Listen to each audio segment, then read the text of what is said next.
Bueno, buenas tardes. Quería, perdón por los problemas técnicos.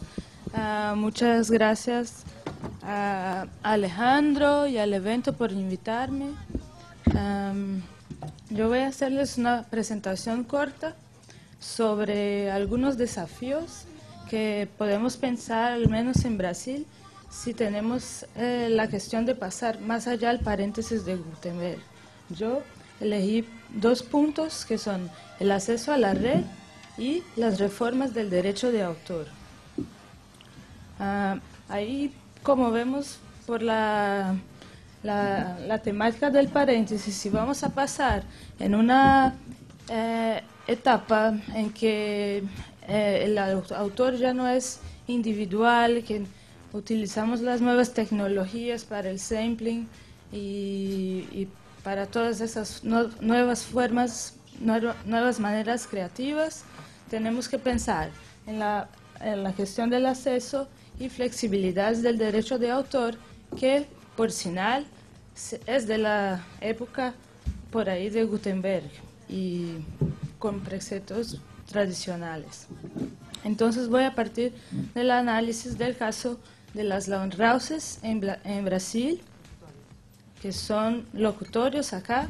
Allá se llaman land houses por el land es de Local Access Networks, y ahí los llamamos los que son locutorios por acá. Redes de acceso local. Y bueno, y después paso a la segunda parte sobre la reforma de la ley de derecho de autor. En Brasil tenemos que apenas 39% de la población brasileña son de usuarios de Internet. O sea, aún ni la mitad. Esos datos son de un estudio del Comité Gestor de Internet en Brasil, y lo consideró como usuarios las personas que habían accesado a Internet por lo mínimo 3 meses atrás de la pregunta. Así que pueden ser que ni tampoco son usuarios asiduos de todo el día, ¿no? Y aquí es el gráfico que demuestra eso en gris. Está el total en Brasil en 2008 y 2009, ¿no? Total de que utilizaron computador en el primer gráfico, en el segundo que utilizaron Internet. Pero ese estudio lo que nos demostró muy curioso fue un otro dato, que es al respecto de los locales de acceso. Y ahí se nota en la mitad que los centros públicos de acceso pago, o sea, las land houses o locutorios, cybercafés, tienen más acceso que los centros públicos de acceso gratuito, y una expresividad relativa con el acceso en la casa, o aún más. Entonces, eso es un dato muy curioso, porque la gente prefiere ir a los centros que son pagos y no a los públicos, y porque esa expresividad. Se notó entonces que las land houses, como lo llamamos en Brasil, o los locutorios, tienen más significancia en la cuestión del acceso de que los telecentros, que son un programa público, o los puntos de cultura, que son dos programas públicos de acceso de Internet que tenemos en Brasil. Ese es un ejemplo de land house. Por allá son siempre casas, hay de todos tipos, pero normalmente son casitas simples con 2, 3 computadores, 10, lo que sea. Hay una inmensa variedad. Y lo más importante es que esos centros están siendo el principal local de acceso, principalmente a las clases menos favorecidas, las clases C, D y E.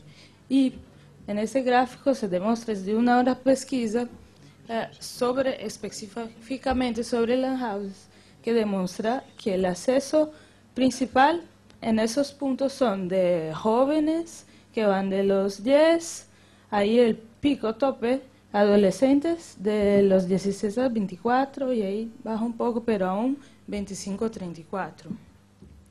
En Rocinha, que es una de las más grandes favelas de Río de Janeiro, tenemos 120 landhouses. Son cerca de 100, más de 100.000 habitantes que viven ahí. Es una ocupación enorme y las landhouses en ese sitio son el principal punto de acceso. Entonces, ¿cuál es la cuestión? La cuestión es que notamos que tenemos políticas públicas de inclusión digital que son menos eficientes que esos centros de acceso que están corriendo allá de las políticas públicas y peor, están en informalidad de manera que el negocio de ellos son considerados como casas de juegos.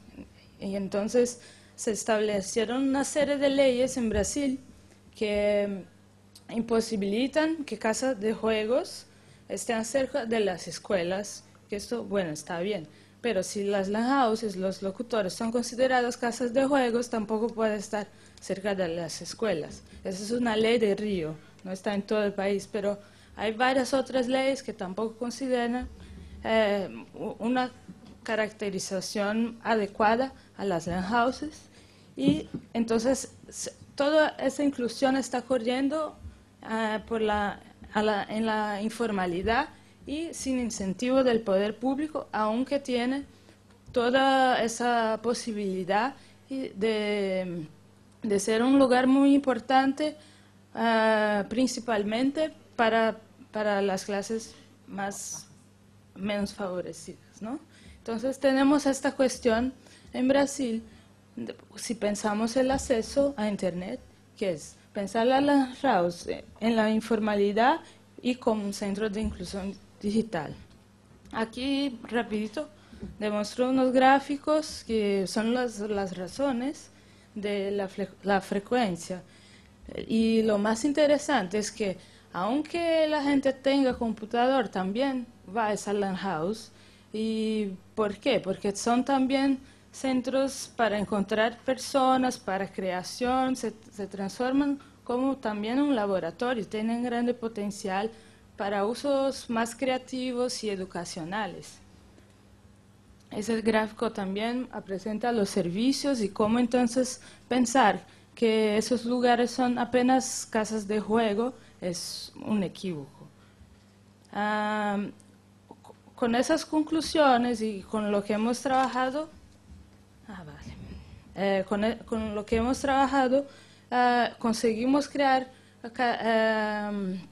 clasificaciones en la ley que sacan la landhouse como casa de juego para centro de acceso, y estamos intentando hacer que los dueños de landhouse se formalicen como microempresarios individuales, pero aún queda la cuestión de coordinar las políticas culturales utilizando esos centros de acceso.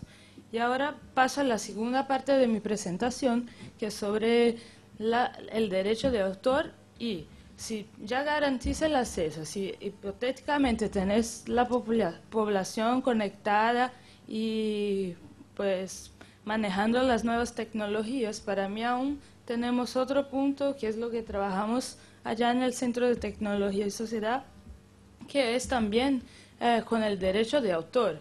Si estás en Internet y tienes todo ese mundo de posibilidad, pasamos en una otra etapa en que antes que teníamos dificultad de copia y de transmisión de conocimiento, pasamos a la etapa de ahora con facilidad de copia.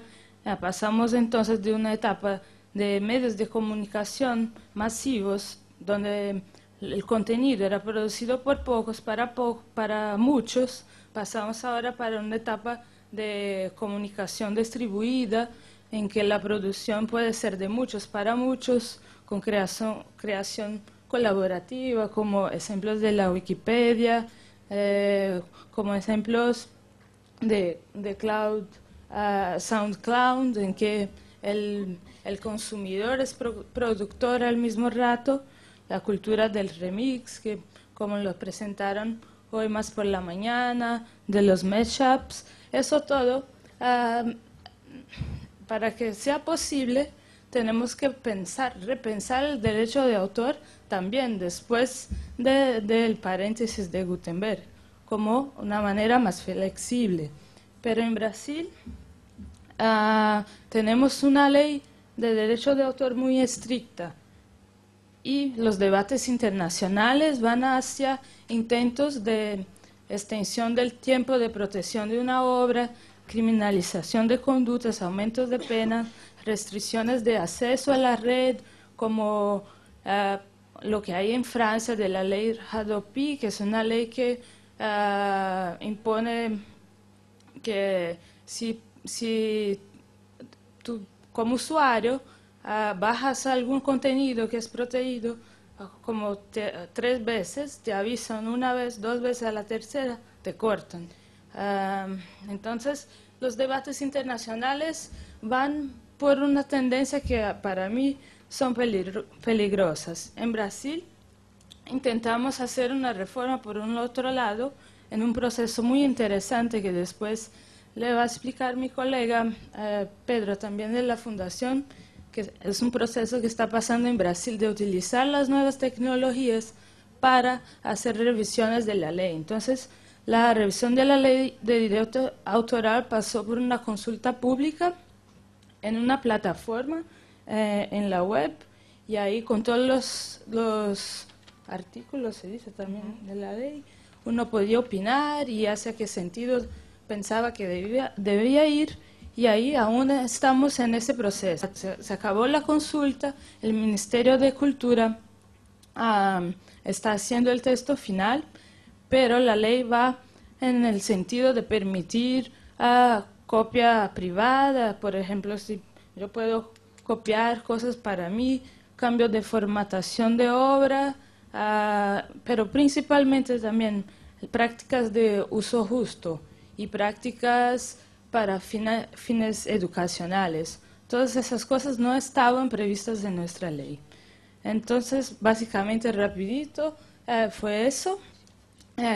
Para finalizar, hay también una propuesta de legalizar en Brasil el file sharing, el compartimiento de archivos para uso no comercial. Y ahí también eso puede ser discutido, está siendo discutido en los debates de la reforma de la ley. Y bueno, básicamente hizo muy rápido, pero gracias por la atención y estoy a disposición para preguntas. Ese es mi email, Twitter y el website del proyecto de pesquisa que coordeno allá, donde siempre ponemos, ¿cómo se dice?, updates, actualizaciones de todos esos procesos. Muchas gracias.